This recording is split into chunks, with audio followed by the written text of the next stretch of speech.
Magandang umaga po kapamilya, ito po si Father J-Boy at tayo na po at magkape at padasal.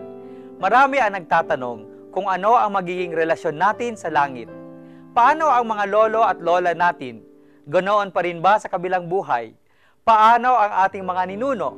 May seniority ba sa kalangitan?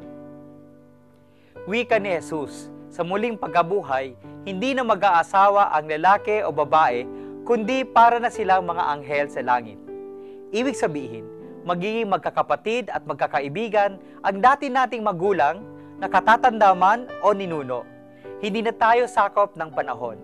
Magbibigkis sa ating ugnayan ang pagmamahal sa isa't isa sa ilalim ng walang hanggang pag-ibig ng Diyos.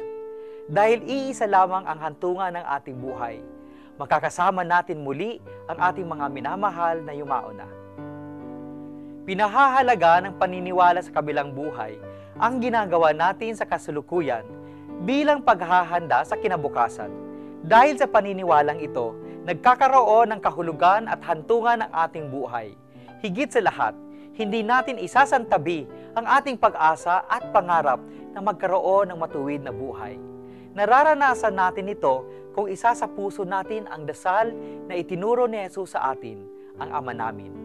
Kapag dinadasal natin itong sabay-sabay, kahit kakapit-kabay natin ang ating mga magulang, sa iisang Ama, lahat tayo ay magkakapatid. Alalahanin po natin ang mensahe na ito sa pagdarasal ng Ama namin. Magandang umaga po.